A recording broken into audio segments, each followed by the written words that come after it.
조각하여 내가 미친 것이 아니요 참되고 온전한 말을 하나이다. 왕께서는 이 일을 아시기로 내가 왕께 담대히 말하노니 이 일에 하나라도 아시지 못함이 없는 줄 믿나이다. 이 일은 한쪽 구석에서 행한 것이 아니니이다. 아그리빠 왕이여 선지자를 믿으시나이까? 믿으시는 줄 아나이다. 아그리빠가 바울에게 이르되 내가 적은 말로 나를 권하여 그리스도인이 되게 하려 하는도다. 바울이 이르되 말이 적으나 많으나 당신뿐만 아니라 오늘 내 말을 듣는 모든 사람도 다 이렇게 결박된 것 외에는 나와 같이 되기를 하나님께 원하나이다 하니라. 왕과 총독과 번이게와 그 함께 앉은 사람들이 다 일어나서 물러가 서로 말하되 이 사람은 사형이나 결박을 당할 만한 행위가 없다 하더라. 이에 아그리빠가 베스도에게 이르되 이 사람이 만일 가이사에게 상소하지 아니하였더라면 석방될 수 있을 뻔하였다 하니라. 아멘. 올 한 해 2023년도 또 주님이 인도하시는 가운데 또 우리 성도 여러분들 또 말씀을 통해서 또 한 해를 마무리하고 계신 줄 믿습니다. 하나님은 또 2024년도에도 우리를 틀림없이 응답의 방향 또 축복 누릴 그러한 서밋이 되어져서 응답 누릴 그 제목들을 또한 우리에게 말씀을 통해서 주실 것이기 때문에 믿음 가지고 또 우리가 또 2024년도를 살 준비를 또 해야 될 줄로 믿습니다. 어떤 준비하면 되겠습니까? 기도로 준비하면 되죠. 다른 것이 아니라 육신적인 그런 준비를 하는 것이 아니라 우리는 영적인 준비하면 되는 것입니다.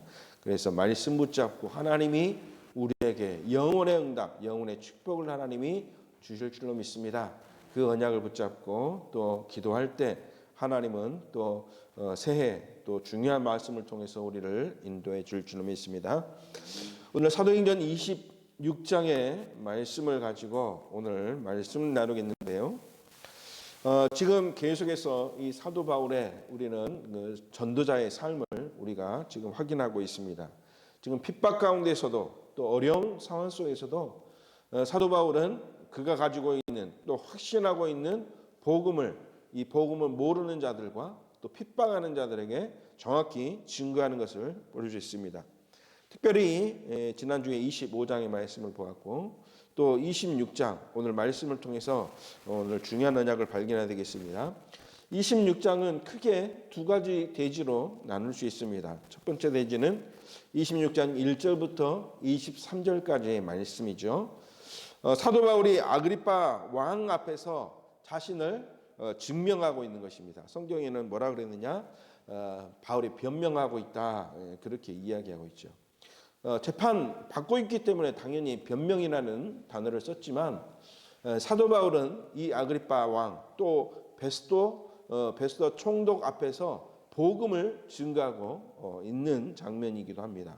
그래서 변명이 아니라 어떻게 보면 이 불신자들 앞에서 이 복음을 증명하고 있다라고 이렇게 말씀을 깨달으면 되겠습니다. 그래서 4절부터 8절 말씀을 보면 복음 몰랐을 때 내가 어떻게 열심을 가지고 하나님을 섬겼는지 그것을 설명하고 있죠.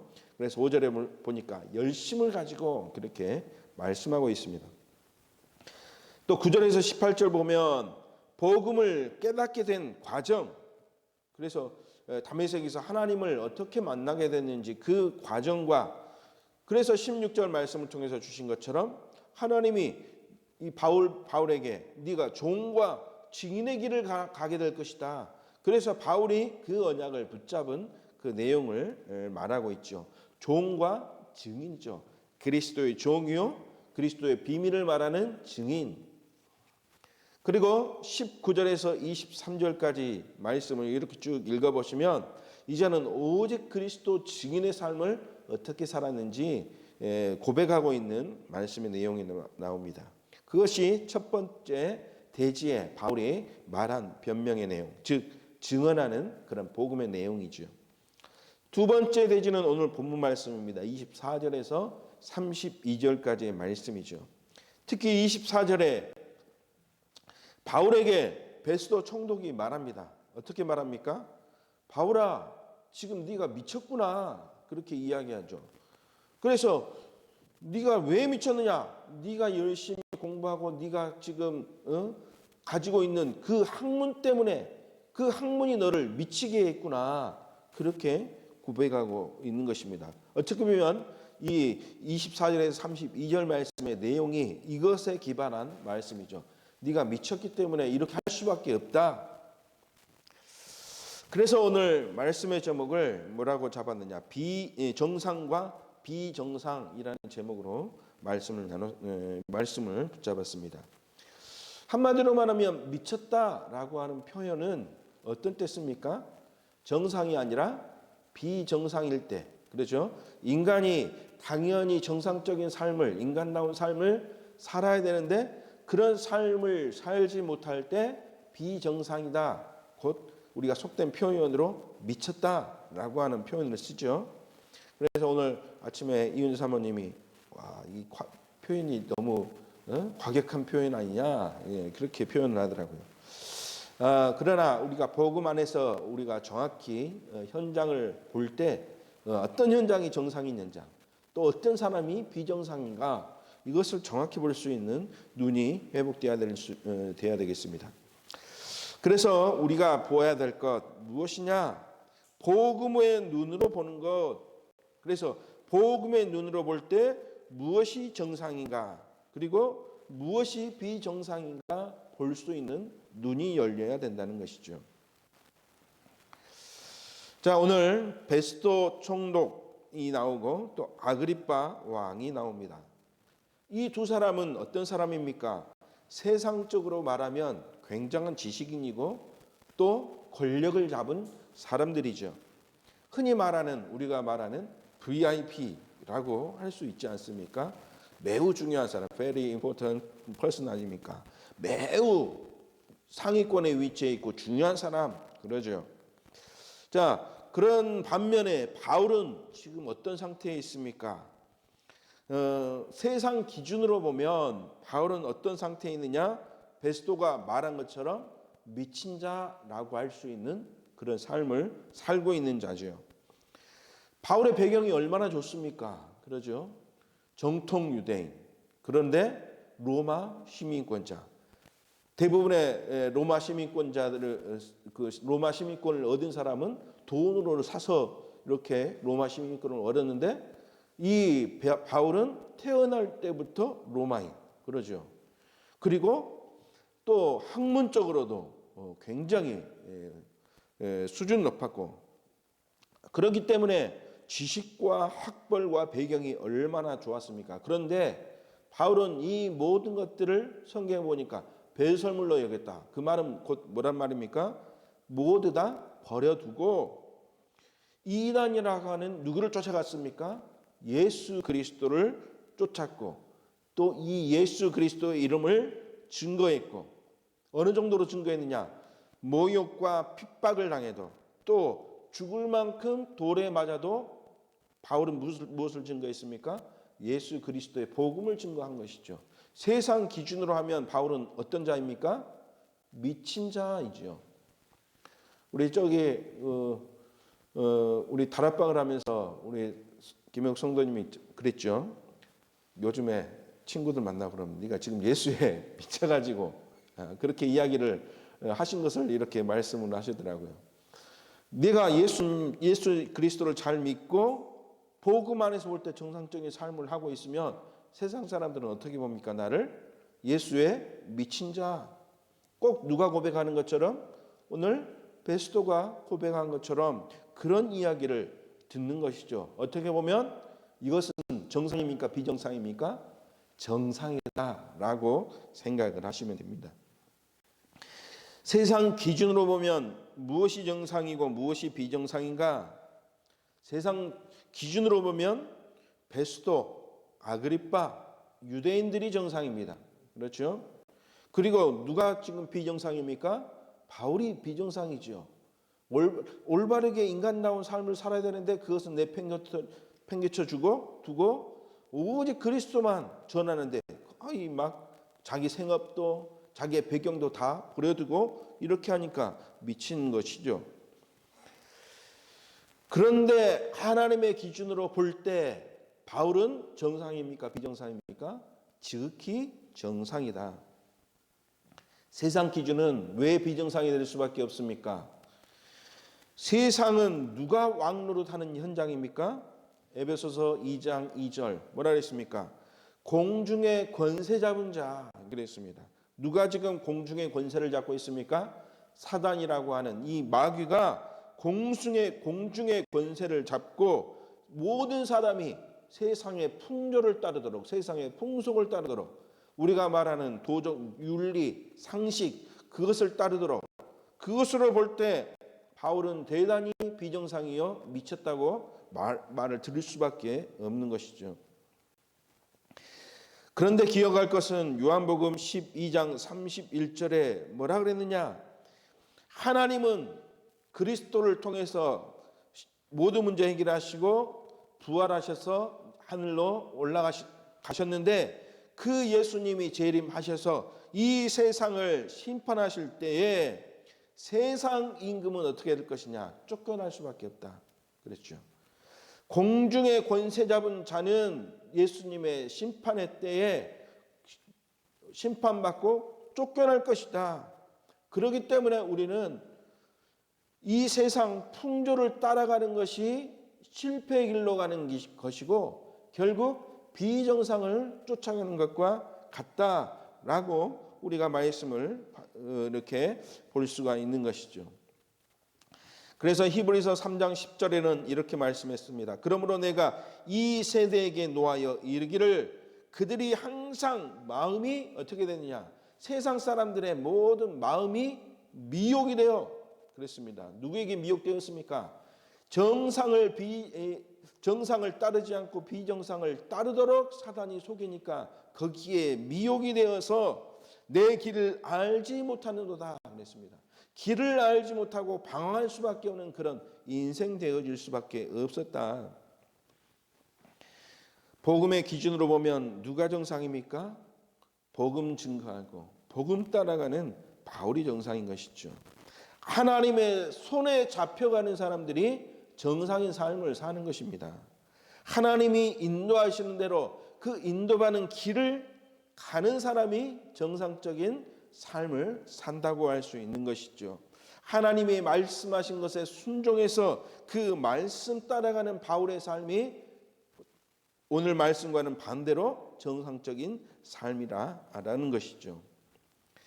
사단의 손에 잡혀서 복음을 거부하고 세상 육신을 따라가는 창세기 3장 문제 그 속에서 해결받지 못한 자들의 삶이 바로 비정상의 삶이다.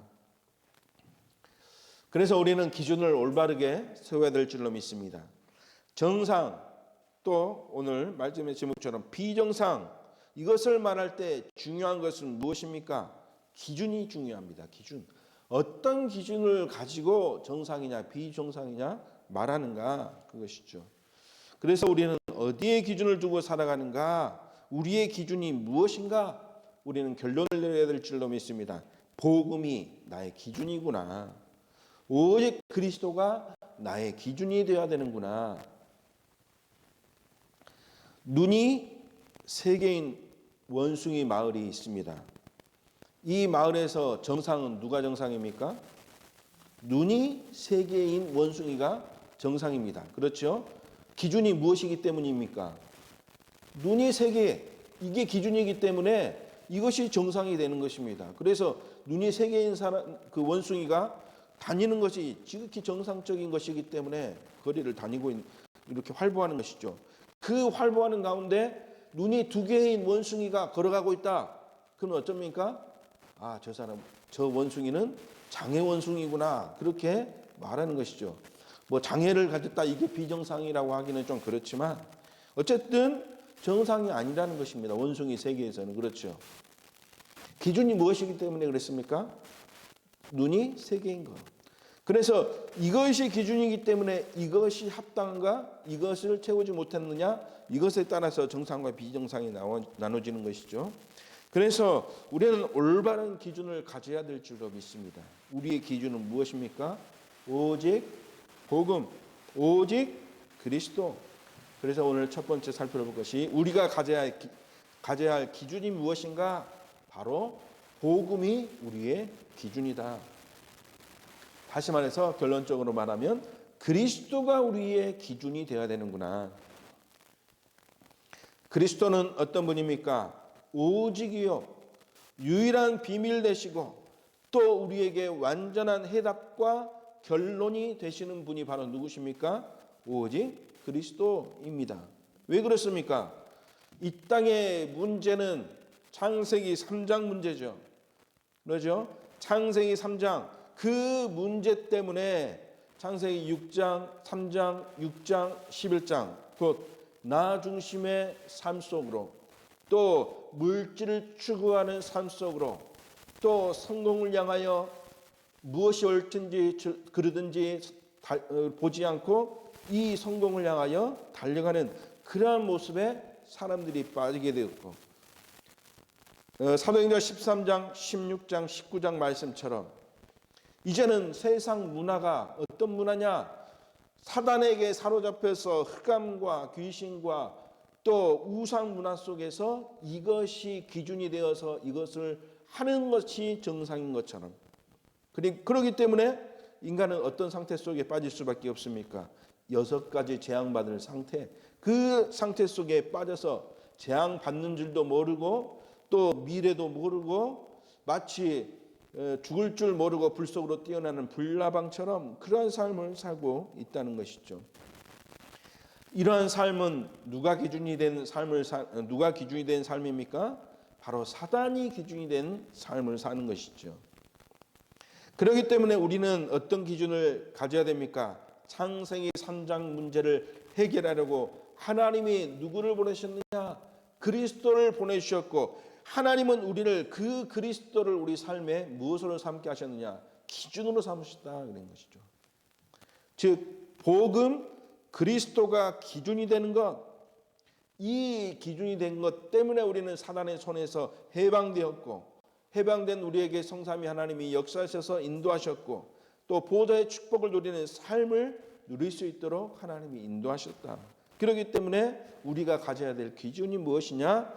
오직 복음이요 오직 그리스도가 되어야 된다.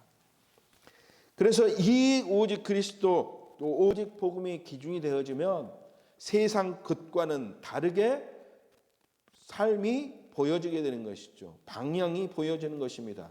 무엇이 정상인가 무엇이 비정상인가 이것이 구별되게 되는 것이죠. 그래서 우리가 보아야 될 것 두 번째, 오직 복음, 오직 그리스도 기준으로 볼 때 그렇다면 정상적인 삶은 무엇인가 우리가 봐야 되겠습니다. 첫 번째 정상적인 삶은 무엇입니까? 오직 말씀이 중심이 되는 삶, 이것이 정상적인 삶을 사는 주인공이 누려야 될 삶이죠. 사도 바울은 하나님이 주신 말씀을 붙잡았습니다. 어떤 말씀입니까? 네가 핍박하는 그리스도, 그 그리스도가 네가 그토록 기다렸던 메시아 아니냐. 그래서 이 그리스도의 복음을 증거하는 네가 뭐가 되느냐? 종이 되어야 된다. 증인이 되어야 된다. 하나님이 주신 말씀을 그리스도를 통해서 주신 말씀을 사도 바울은 붙잡았습니다. 그래서 사도 바울은 이것이 정상적인 삶이구나 붙잡았고 평생토록 그리스도의 복음을 증언하는 종의 길을 갔던 것이죠. 말씀은 어떤 비밀이 감춰져 있습니까? 말씀은 하나님이 우리를 올바른 길로 깨닫게 해주시는 그러한 방향을 보여주시는 것입니다. 시편 119편 105절 말씀에 주의 말씀은 내 발에 등이요 내 길에 빛이니이다 그랬습니다. 말씀이 내가 가야 될 방향을 비추는 등이 되는 것이고 또 어두움을 환하게 비치는 빛이 되어서 올바른 길로 갈 수 있도록 하나님이 인도하신다. 올바른 길 갈 수 있도록 인도하시는 하나님의 방법이 무엇이다? 말씀이다. 그래서 말씀을 통해서 하나님이 인도하시는 길을 갈 수 있도록, 그래서 오직 말씀이 중심이 되어질 때, 그래서 말씀을 가지고 올바른 길을 가는 것이죠. 이게 바로 말씀을 따라가는 정상적인 삶을 사는 그리스도인이다라는 것입니다. 그래서 정상적인 삶은 무엇이 기준이 되어야 됩니까? 오직 말씀이 중심이 되어야 되는 삶이죠. 두 번째, 어떤 삶이 되어야 됩니까? 무엇이 정상적인 삶입니까? 오직 기도 속에 있는 삶, 이것이 정상적인 삶이죠. 기도는 무엇입니까? 하나님과 계속적인 소통 아닙니까?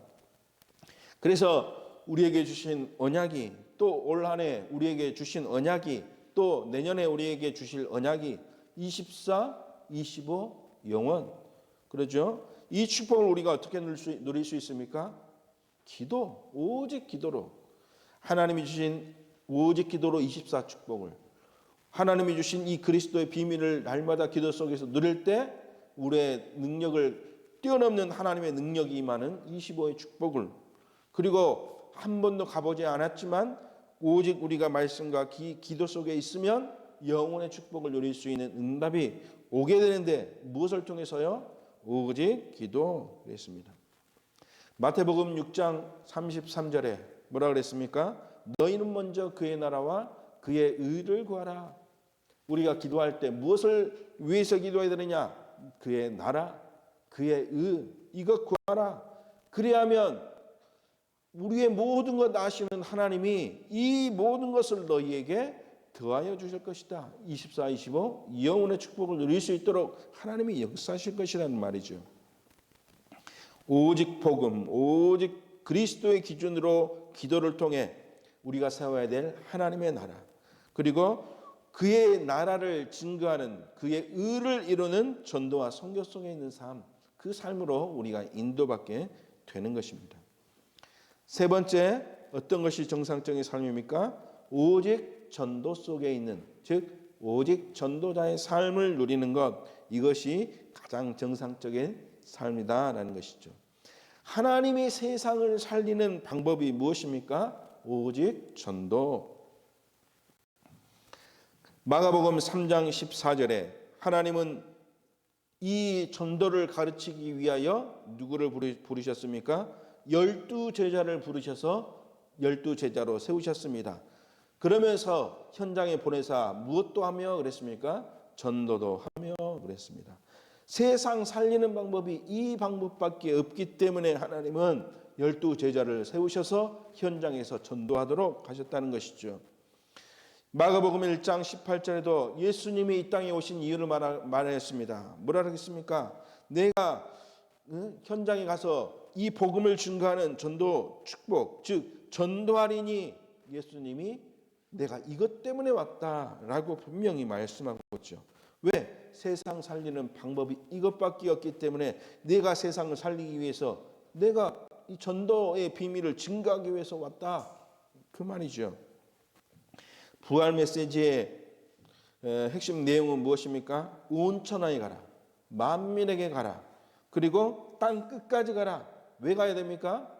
복음을 가지고 전도해야 되기 때문에. 그래서 온 천하에 가서 복음 증거해라, 땅 끝까지 가서 복음 증거해라, 만민에게 이 그리스도의 복음을 증거해라.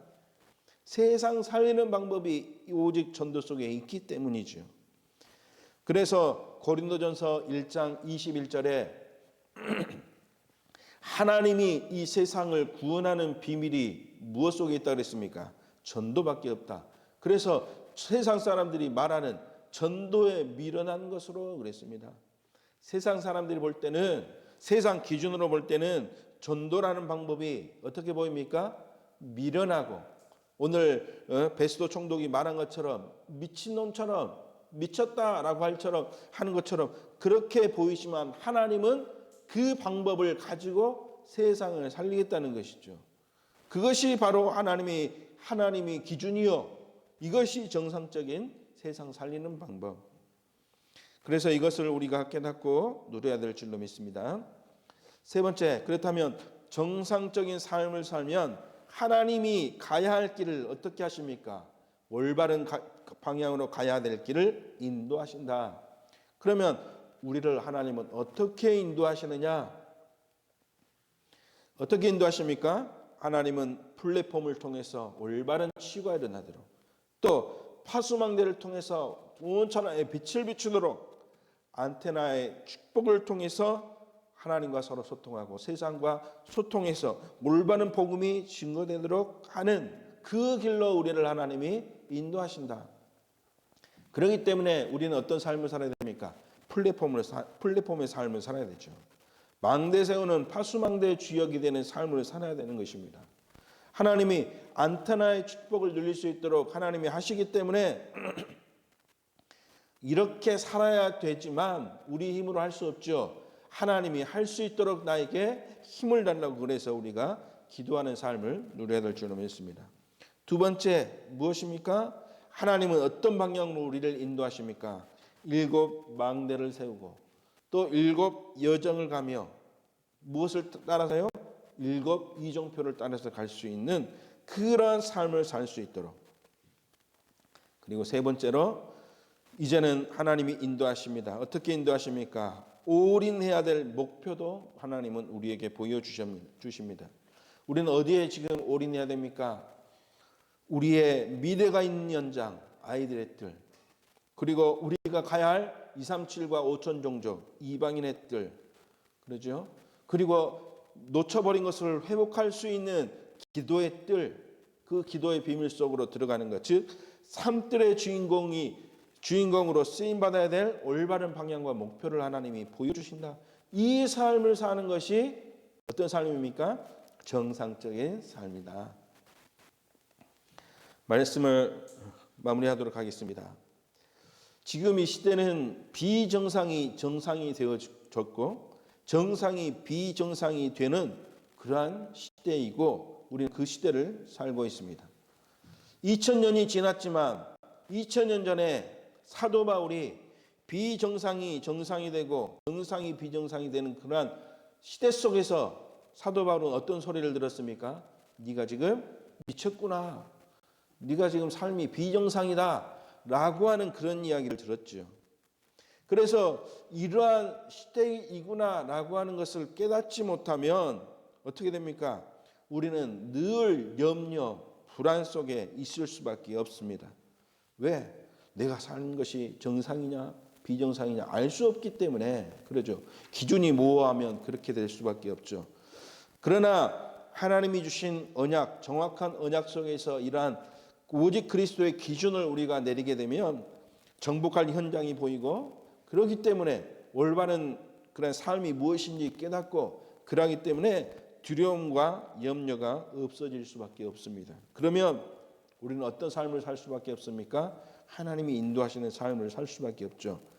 그래서 결론을 붙잡을 세 가지입니다. 어떤 삶입니까? 두려움이 없는 가운데 우리가 복음을 가지고 살려야 됩니다. 그 현장이 어떤 현장입니까? 절대망대의 현장입니다.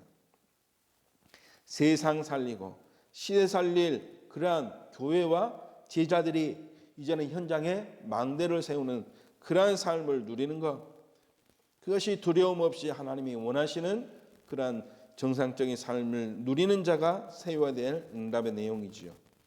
두 번째, 절대 내용입니다. 절대 내용은 무엇입니까? 변하지 않는 내용이란 말이죠. 오직 복음만이 그러죠. 오직 복음 말하는 플랫폼, 파수망대, 안테나, 우리가 가져야 될 절대 내용입니다. 다른 것 아닙니다. 오직입니다. 오직 그리스도, 오직 복음. 그것이 우리가 가져야 될 절대 내용. 다시 말해서 변하면 안 되는 내용이죠. 절대 내용이라는 것은 절대 변하지 않는다 그 말이죠. 오직 복음이 있는 그러한 플랫폼 파수망대 안테나가 되어야지 우리의 내용이 세상의 기준이 빠지면 실패할 수밖에 없고 망할 수밖에 없다. 그래서 이것을 말하는 우리에게 필요한 것이 누구입니까? 절대망대, 절대 내용을 전달할 누가 필요합니까? 절대 제자가 필요한 것이죠. 복음 아는 제자. 기도응답의 비밀을 누리는 제자, 또 777, 이게 무엇인가? 이것을 알아야 7망대, 7여정, 그리고 7이정표, 우리가 가야 될 방향, 또 따라가야 될 이정표의 비밀을 알고 누리는 자가 누구입니까? 바로 이 자가 절대 제자이다, 이것이죠. 그래서 절대망대, 절대내용, 절대제자, 이것을 붙잡고 올바른 기준을 가지고 갈 때 하나님은 우리의 모든 성도들의 앞길을 인도하시고 축복하실 줄로 믿습니다. 그래서 오직 성령이 함께 하시고 성령이 인도받는 삶의 주인공 우리 되시는 우리 성도들 되어야 되겠습니다. 이 축복을 가지고 또 한 주간도 올바른 것 가지고 또 올바르지 못한 것 때문에 비정상 속에서 어려워하고 고통당하는 자들을 살릴 수 있는 그러한 증인이 되시길 주님의 이름으로 축원합니다. 살아계신 하나님 감사를 드립니다. 오늘도 오직 그리스도가 중심이 되어지는 복음 안에서 정상적인 삶을 누릴 수 있는 우리 성도들 되어지도록 주님이 축복하여 주옵소서. 우리의 입술을 통해서 오직 그리스도가 증거되어질 때 세상 사람들을 미혹하며 올바른 길로 가지 못하도록 속였던 모든 흑암의 권세를 꺾어 줄 줄 믿사오니 하나님 그 능력의 증인되어지도록 주님이 인도하여 주옵소서. 주 예수 그리스도의 이름으로 감사하며 기도드리옵나이다. 아멘.